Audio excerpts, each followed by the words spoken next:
What's going on, everybody? I'm Spartacus. This is the Generational Gaming and Entertainment Network. I'm here to talk about some movies. More specifically, for this video, I want to talk about the Mortal Kombat reboot. So, just as a bit of background, I've been a Mortal Kombat fan since the first coin-op machine came out in 1992. I've been watching the movies, watching the animation, I've been reading the comic books. I mean, this has been one of my favorite franchises for a very long time. And that YouTube reboot that came out a bunch of years ago got me so amped for a rated R, a gritty version of Mortal Kombat on the big screen that when they announced the official reboot, I was so excited. Then they decided to announce some more details about it about, I think, 2 weeks ago. And the excitement level went from about here, dropped to here. I want to go through these announcements with you. I want to just kind of explain how I'm feeling and why some of these things are just not sitting well with me. So let's go through this together. I'm looking at the EW report that came out. They just kind of gave us a lot of information on it. It started off okay. They talked about buckets of blood. They talk about fatalities in the movie, which is exactly what I want to see. And while they did have Scorpion's fatality in the first Mortal Kombat movie, they really had no other fatalities. Just because Shang Tsung says the word fatality, that's not what I want. I want to see real fatalities from the game translated into the movie. So that's a good start. We're getting fatalities. The second announcement they made, rated R. You can't go wrong with that. The first one, again, it's widely considered to be the best video game movie ever made, but for a game that was popular at the time for the amount of blood and gore, there was no blood and gore in the movie. I'm so pumped. They're doing a rated R version. They're taking it seriously.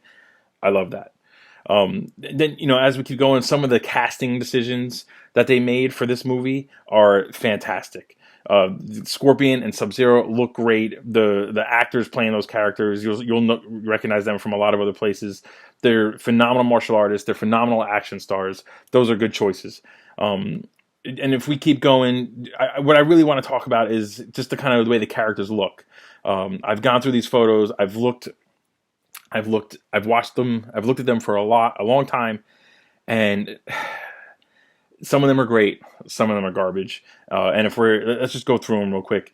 Liu Kang and Kung Lao, phenomenal. I mean, they're clearly taking inspiration from the newer games, which is fine.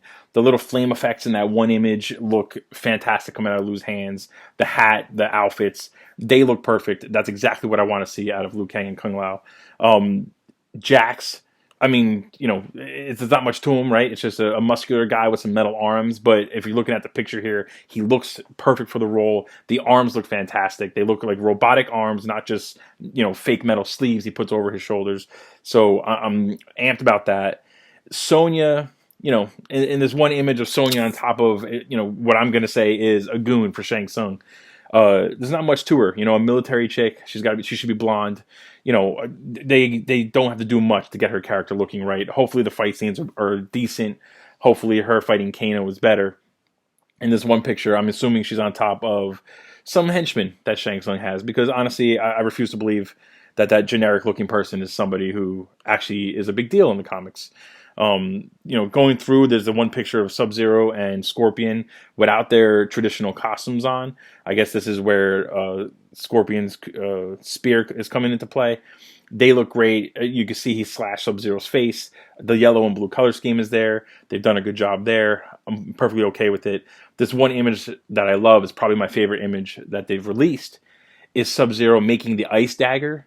I mean, that looks a million times better than the original movie. I understand the original movie came out such a long time ago, but the decision to have him suck in the water from the air to make a giant orb of ice was ridiculous. So they're on the right track. You get a tiny little glimpse of his head covering, maybe his mask.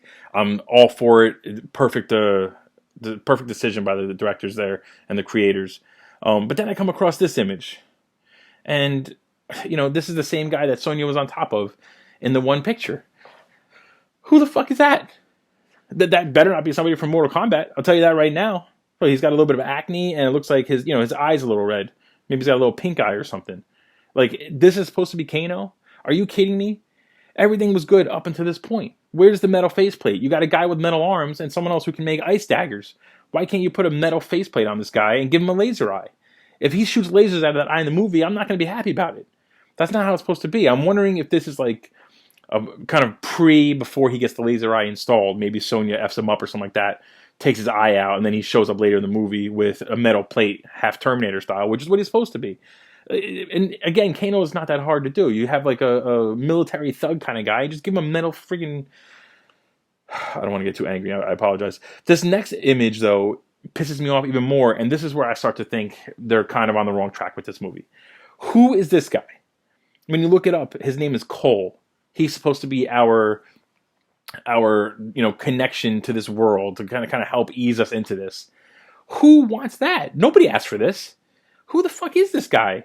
Why do we need a creation made specifically for the movies? I can't stand it. He looks like the Street Fighter movie version of Sagat. What is the point? We don't need. I love this actor. He was great in Wu Assassins. He can pull off the martial arts. I'm sure he's got the right look.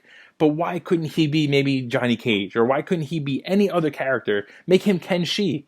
I mean, listen. If they surprise us and he actually is Ken Shi, and maybe he just goes by the name Cole in the beginning of the movie, fine. But this just ruined it for me. I was so excited for this movie. Everything I heard up until this point was great, but the picture of Kano and the picture of Cole completely ruined it for me.